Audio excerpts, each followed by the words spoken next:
The wedding ring spun across the hardwood floor, catching the afternoon light as it rolled to a stop against the baseboard. Sarah watched it settle there, a small circle of gold that once meant forever. Now it was just another thing Marcus had thrown away. She stood in the doorway of their home, her home now, holding two objects that told the story of her life. In her left hand, a framed photograph from their wedding day, both of them smiling, untouched by the fire that would come. In her right hand, the burgundy velvet box containing the ring Marcus had placed on her finger 7 years ago. The same ring he'd just tossed at her feet before walking out. "Keep it," he'd said, his voice cold and distant.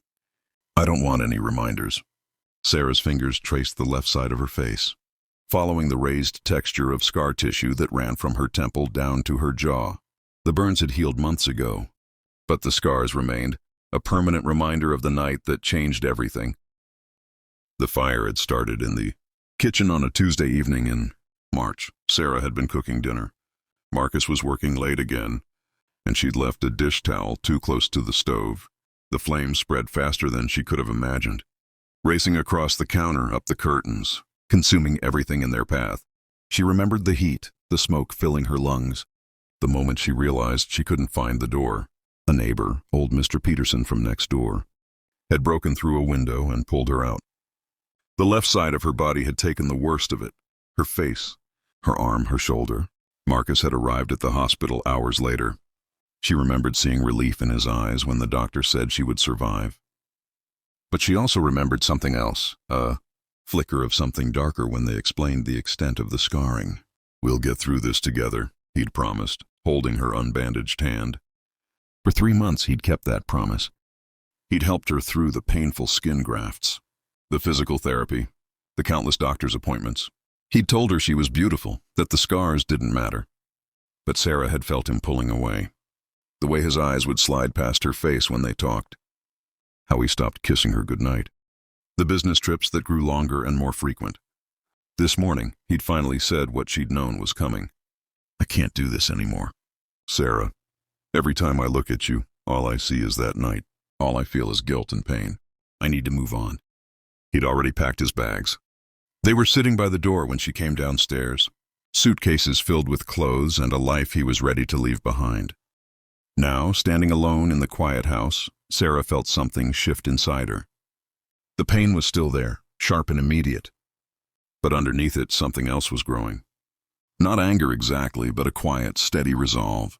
She picked up the ring from where it had fallen and placed it back in the velvet box. Then she carried both the photo and the ring to the kitchen table and set them down carefully. The kitchen had been completely rebuilt after the fire. New cabinets, new counters, new everything. The insurance had covered it all. Sarah ran her hand along the smooth marble countertop, remembering. The insurance, the claim forms, the paperwork she'd filed alone while recovering in the hospital. She walked to the study, Marcus's study, though he'd barely used it in the past year, and opened the filing cabinet. Her fingers found the folder she was looking for. Insurance documents and property records. Inside were the papers from the fire claim, the receipts for the repairs, and underneath those, something she hadn't looked at in years. An envelope from her grandmother's attorney, dated 7 years ago, delivered 1 week after her wedding. Sarah had forgotten about it, or rather she'd put it away and never looked back. Her grandmother had been a private woman, eccentric in her habits, wealthy from investments Sarah had never fully understood. When she'd passed, Sarah had been too caught up in newlywed happiness to think much about the inheritance.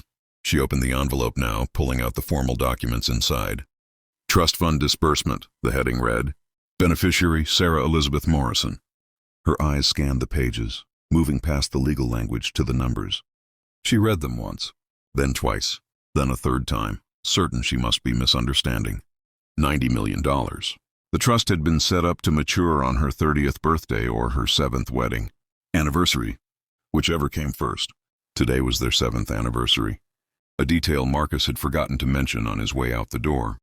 Sarah sat down slowly, the papers trembling in her hands. $90 million. All this time the money had been there, growing quietly in accounts she'd never accessed. Her grandmother's attorney had sent annual statements, but Sarah had filed them away without reading them, too busy with work and life and marriage to pay attention. She thought about Marcus's business trips, his new clothes, The way he'd complained about their modest savings account.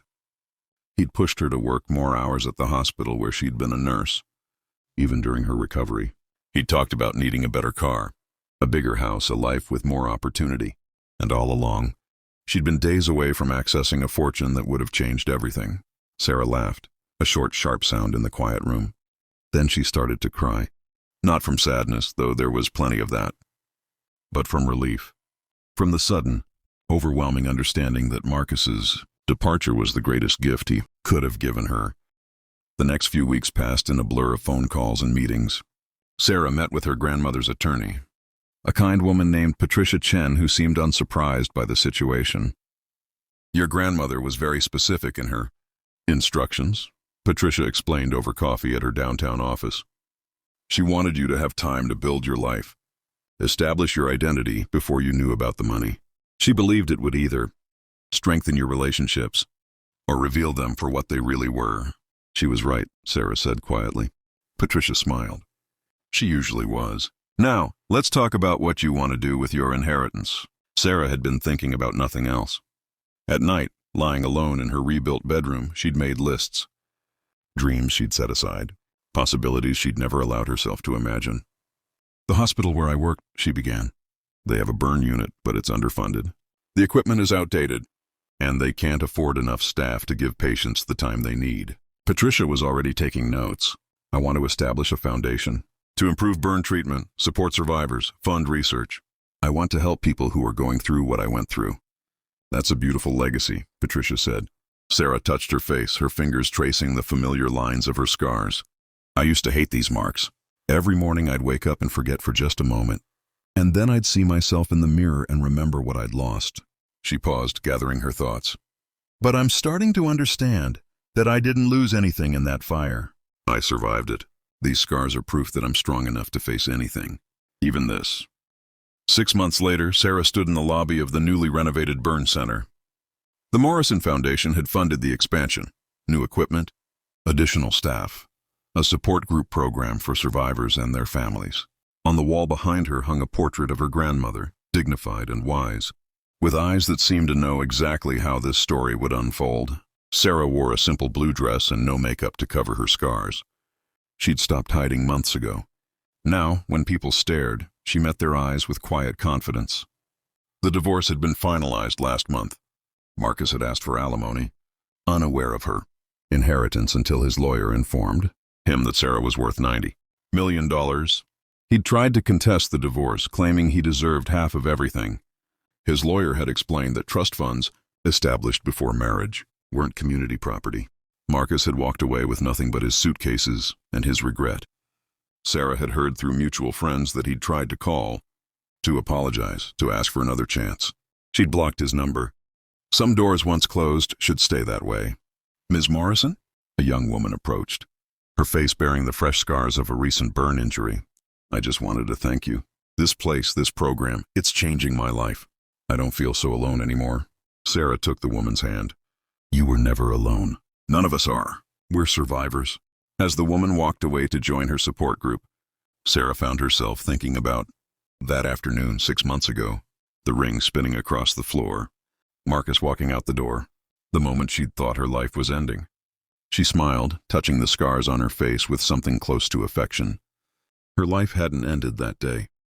It had finally begun.